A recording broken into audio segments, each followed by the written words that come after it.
Hey guys, Jay here. Welcome to Models Memories Weekly, episode 23. Models Memories is a show about nothing and it is filmed in front of a live studio audience. And stay tuned all the way till the end to see a montage of painted minis courtesy of the EOB Complete community. This is a show where I talk about my painting, modeling, and wargaming experiences from the week, and I end every episode with a story. Now you might think to yourself, Jay, you put out 3 YouTube videos a week and you stream every single night. How? Could you have more to say? Well, I do, and here goes. This week I played a bunch of and painted a bunch of Star Wars Legion.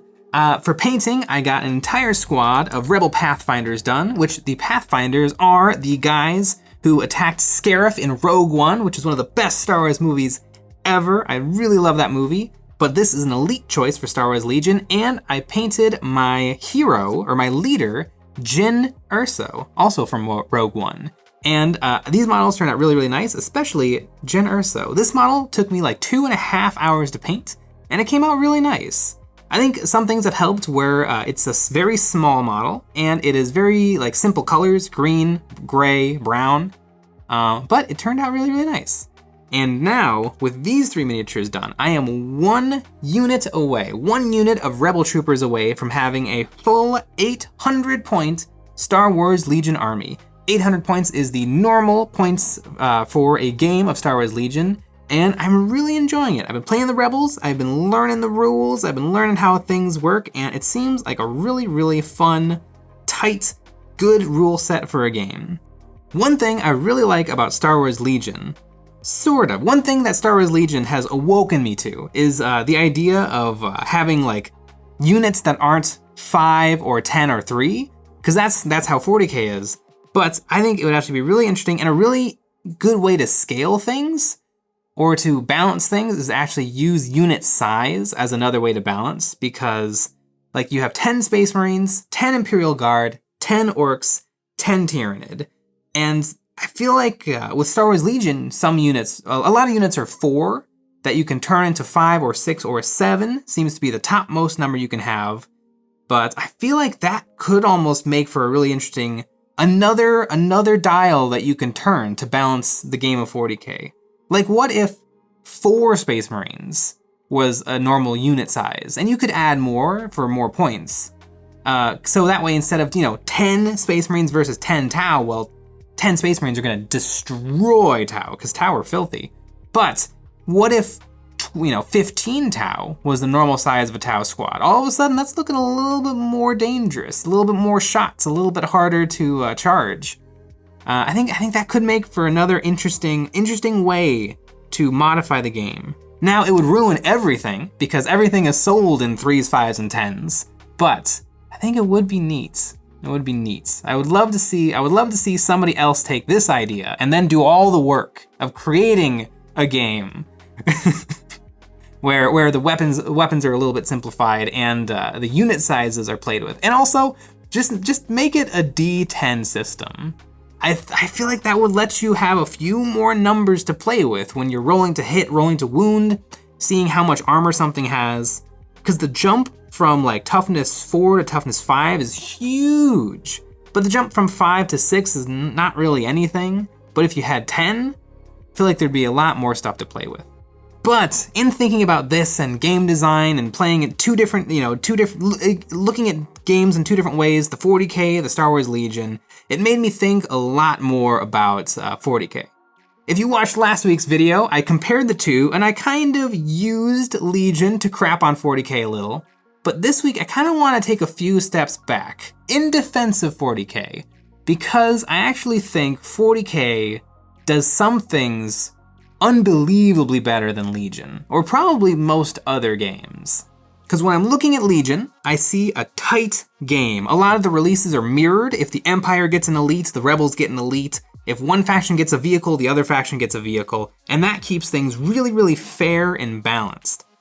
But I feel like Legion and 40k are trying to do 2 different things. I think Legion is trying to be a nice, tight game and an excuse to buy your favorite things from Star Wars. But 40k is more of an epic big battle RPG. And I think that's all it was ever trying to be. And I know that there's a ton of press about how balanced or imbalanced or how competitive or uncompetitive or how good certain things are doing in tournaments. But I really think at the end of the day that 40k is only trying to be an epic, giant, kit-bashed, custom, awesome army game. What makes 40k so great is you can bring whatever you want. You can kit bash to your heart's desire. You can make orcs only squig. You can do 200 Imperial Guard, nothing else. You can do oops, all Terminators, and all of these different weird and wacky armies from like 25 different factions all work together in the same game. Now, I love 40k, and I've played tons of 40k, but I have not been playing 9th edition. I've not played one game of 9th edition. I'll get to it. But the reason I haven't forced myself to play 40k yet is because of a few reasons. One, I don't love the sound of stratagems and secondary objectives. It just feels like a lot of bloat.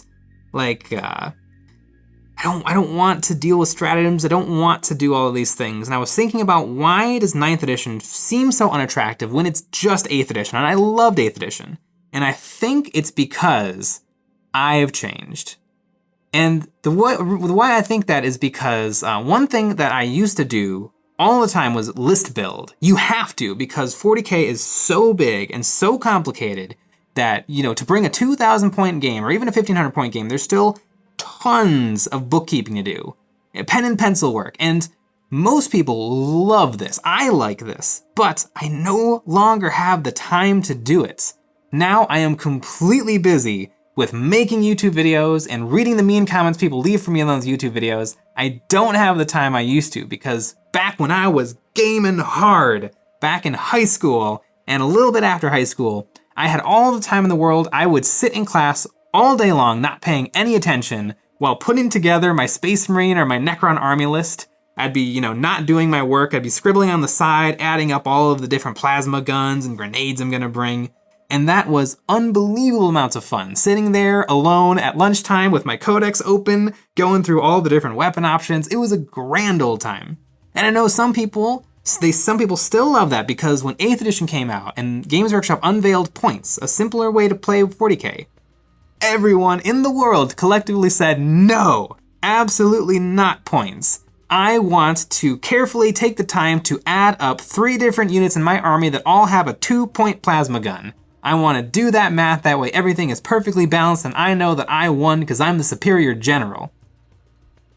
I guess that's what people think, but I'd be okay with points. But that's where I was, and I was happy to do all that list building. I know nowadays it seems like lots of people use things like Battlescribe, which does all of the mathematics for you. You just click on the sidebar what you want, and then you pick on your upgrades on the other side, and it'll tally everything up for you and print it out. But I wouldn't mind a simpler way to 40k. Recently, I found a YouTube channel that I've been falling in love with, Arbiter Ian, and he has some really, really sweet videos talking about kind of 40k, but not from a perspective of like in-universe or lore or anything. He's looking at them in terms of the game as it has impacted society. And he had a really cool video called Rules, Bloat, and Mental Load in Warhammer 40k. And he went through all of the different editions he's played of 40k, 3rd edition, 4th edition, 6th edition, which was my first edition playing the game. And we seem to be on similar wavelengths, where he said that he loved 8th edition. And I love 8th edition, particularly in the early 8th edition with the indexes. I love that 40k got a big old reset, and all of the factions were kind of at the same level because everything had been changed.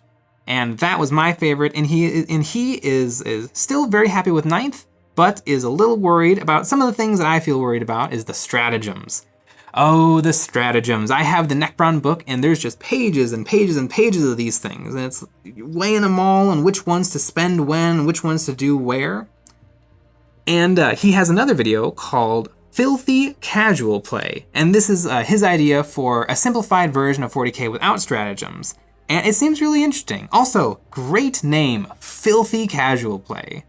I have been falling in love with his videos. Arbiter Ian on YouTube, check him out. But he watching his videos really helps these ideas percolate. And why Legion is not better necessarily than 40k, and what 40k does great and what 40k does poorly. I've played Age of Sigmar, and the list building in Age of Sigmar actually seems pretty simple and easy, and I actually really dig that game. So I think that 40k is amazing in that it gives you a great excuse to have it your way, to build your army exactly how you want with the models you want. I spent a lot of time this week painting some 40k models that you'll see in upcoming videos. You guys are gonna love it, really exciting stuff. But it rekindled my love of 40k, even though I'm in a very Legion mood right now. 40k is a really cool thing because those models are mine. And I took a huge break from Star Wars X-Wing, my favorite game of all time, and I didn't touch those models for the entire break. But I also took a huge break from 40k, and I never ever stopped working on, painting on, and collecting for my 40k armies, because 40k is just that powerful. The role-playing of I am the general of this amazing legion of models that I have built, it's infectious, it's amazing. And I would like to see 40k change a little bit, but you know what? Maybe that's wrong. Because I'm sure for plenty of people, the 40k of right now is the golden age of 40k. Just like back when I was in high school, that was the golden age of 40k, when I had nothing but free time to list build and list tailor and read the codex and know exactly what every single little bell and whistle did. Maybe 40k just exists, and you know what? Maybe it's perfectly fine to play many different war games and get a little something different from each one. Especially X-Wing. X-Wing is really goddamn fun. Everyone should be playing X-Wing. But I have been loving Star Wars Legion, and now that I have just about 800 points, I think I'm going to leave it at that and play with that list over and over and over and really start to get a handle on the rules, because I've only played like 3 games. The more games I get in, the more I'll kind of start to really understand the rules and the dynamics. It seems like there's a lot to your leaders, your heroes, because they have tons of power-ups and control. They have a hero phase a lot like Age of Sigmar, where you can play cards, and those cards will give your heroes or units certain abilities, and you can use them to minimize and maximize your performance, get extra rerolls, get extra dice. It seems like that's really the thing to know about Legion, is how your hero, Jyn Erso for me, interacts with your army and how they're meant to interact. Because one thing that's sure completely not by accident, but Jyn Erso and the Pathfinders have some of the same special rules. The ability to gain and remove suppression tokens, and those tokens give you rerolls. Because it seems like the Rebel Alliance's thing in Legion is that they're pretty good at dodging, especially the Pathfinders and Jyn Erso, because as they stack up these tokens that they receive whenever they get shot at, the next time they get shot at, they're gonna be even better at dodging. But what's kind of fun with the Rebels is all of the Rebels, even the vehicles, roll white defense dice, which are the worst ones you can roll. But the Rebels have ways of stacking it, so you're rolling even more white defense die. So it's almost like, how orcs are praying for 6s every time they're rolling their wounds. But if they could just roll a whole bunch of extra dice to try to get those 6s. It's kind of fun, and it's very unique. I've also played around a little bit with my Imperials, because I have a core box that has both the Rebels and the Imperials, and the Empire seems very different, where their shooting is a little bit worse, but their armor is very good. Which makes sense, they're all wearing armor. But Star Wars Legion, super cool. 40k, super cool. But I plan to play many different war games. I have dreams of playing all of the war games out there. And if you want to see lots and lots of different wargaming content, the best way to support this channel is by becoming a member of our Patreon. Over there, you'll gain access to some behind the scenes, voting on models I paint live here on YouTube, a live hobby hangout every single week, and more. I want to be very good at many war games. I want to experience all there is to offer out there.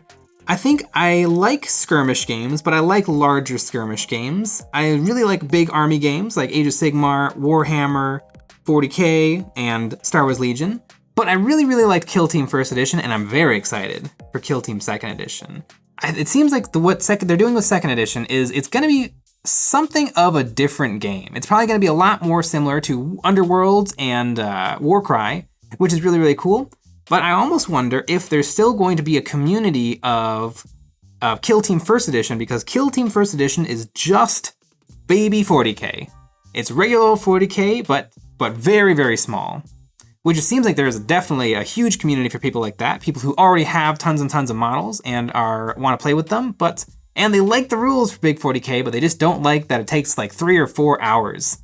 If you're bad. If you're good, it's probably a little bit less. It's probably like 3 hours and 45 minutes. But Kill Team 2, it seems like it's gonna be a lot easier to get into, which I experienced. I've gotten people into regular Kill Team, and it was kind of a tough sell.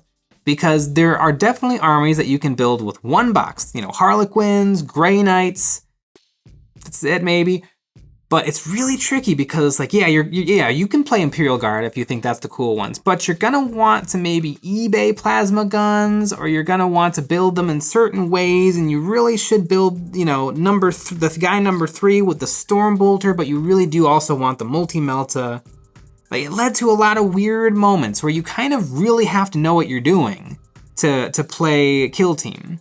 You know, if somebody brought only like one box of Space Marine Reavers against someone's crafted Kill Team of Tau, you're gonna get slaughtered every single game.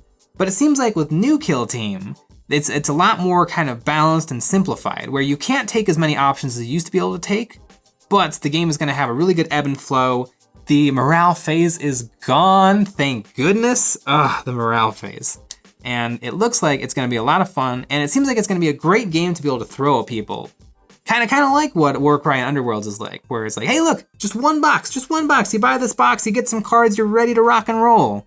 As opposed to, okay, so there is this game called Kill Team, and I have the rule book, and there's other rules books, but we'll just worry about this one for now. And what army do you think looks cool? Hopefully it's one of the easier ones to play with. Okay, that's not one of the easier ones to play with, but we can make it work.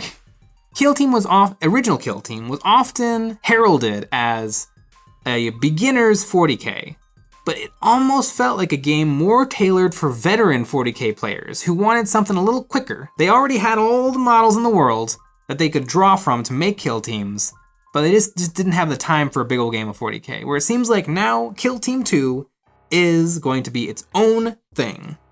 But I wonder if it being its own thing is going to lead to 2 communities, one of old Kill Team and one of new Kill Team.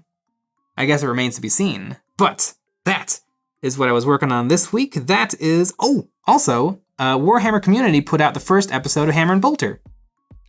It's pretty good, I didn't mind it.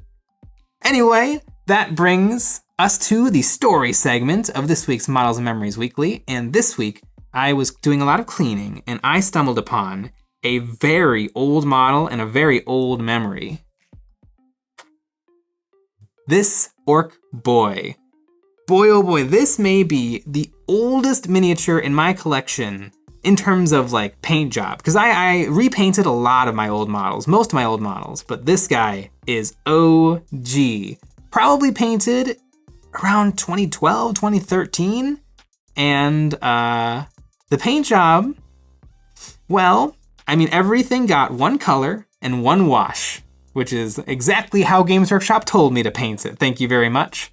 And it has some really fun kit bashing, but as soon as I picked up this model, and if you notice, there's a nickel in the base. Of course there's a nickel in the base.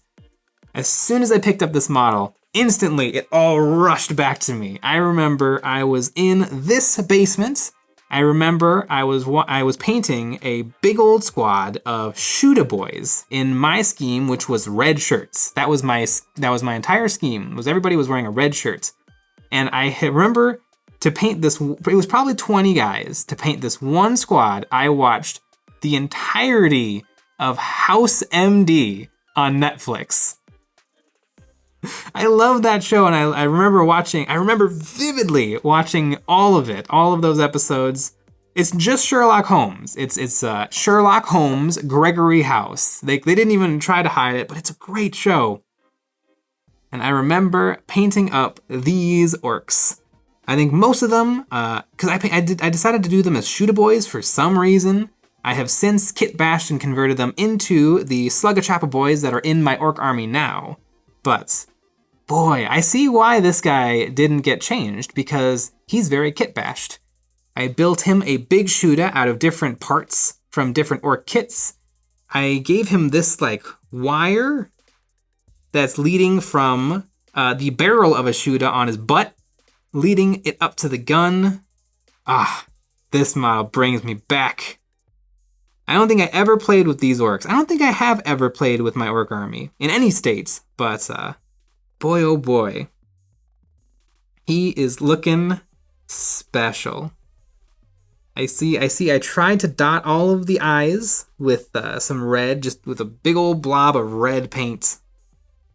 Ah, what a fun thing. I can never, ever repaint this. I have lost so many of my old models to time.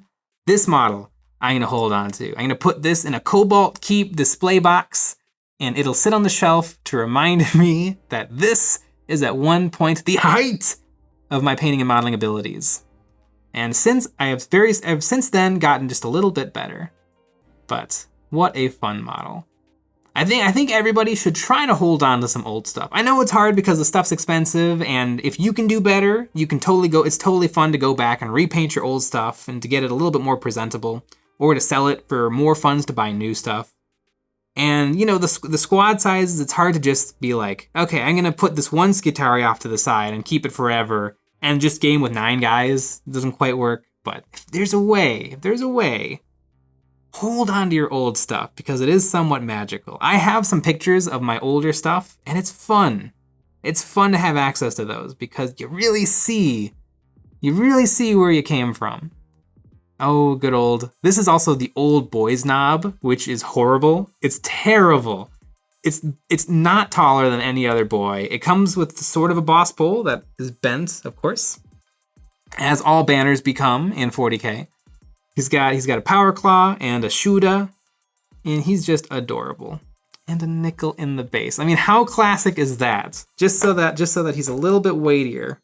And you know what? It does work. He's not as tip-overable as some models, especially since he's got this kickstand of a gun. Oh, there he goes.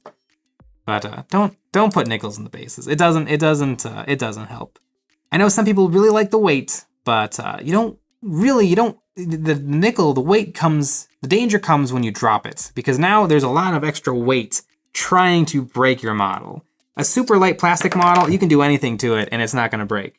But big old heavy, if I gave this guy a toss, we'd probably be losing a power claw. Definitely lose a boss pole. But also this is a hard styrene plastic and this is more of a PVC. So it's not a fair comparison. 40k is better than Legion, confirmed. But this is, as far as I can tell, the oldest model I have in my collection, and I am super glad of it. Super cute, super adorable, and I really, really love House MD. I'm gonna have to rewatch that show. It's really, really funny and really good. Sure, every single episode is exactly identical, with the initial, you know, someone gets sick, and then halfway through the episode, Gregory House will have one idea that seems like the answer, but he'll be proven wrong. And then in the last moments of the show, when everyone doubts him, he'll come up with the super, super obscure solution that saves the day. Every single episode for seasons was exactly like that, but I love it. It's such a great show. And it makes for a really great painting show because of that familiarity. It's not gonna throw you any curveballs. You're not gonna start to ignore your models because you're too engrossed in the show. I think it's one of those shows, it's a great, great background show. And we need shows like that. So this Orc Boy is my story for this week's Models and Memories Weekly, drawing this episode to a close. Now it is time for the real star of the show, this week's EOB Complete submissions. We put out a challenge to our community to send us before and after photos of their recently finished models to be immortalized in our videos. If you want to join in the fun, you can submit a before and after photo of your painted mini to our Discord server, which you can find in the description below, or you can post it to Instagram with the hashtag EOBComplete. Without further ado, let's look at and get inspired by what the folks have finished this week. A Blood Angels Terminator by Muckle, some custom terrain by Argarift 2, a Stormcast Knight Arcanum by Obscuro, some Space Marine Reavers by Logan Gray 1, a Sister of Battle Dialogus by Pharaoh von Sephiroth, an Old School Space Marine by NordVPN, a Death Watch Kill Team by Tom, an Orc King by Hooked Brush Painter, a Primaris Apothecary by Toa Rivers, some Pink Horrors of Tzeentch by Brooks MCC, a Purple Space Marine by Alfarius, a D&D Beholder by Duplicorn, a Custom Orc by Vrain, a Warrior D20 by Meh Nerd, some 3D printed orcs by Jimmelkodal, some Stormcast Eternals by Mania, a Necron Reanimator by Disco, A Full Army by J-Mac, some Dark Angels by Max Latina, an Orc by Hyperspace, an Imperial Knight by Knights36, a Grey Knight by CJ Boy, a Captain Uriel Ventress by Lucifer Hawk, a Dark Elder Drazar by Save or Die,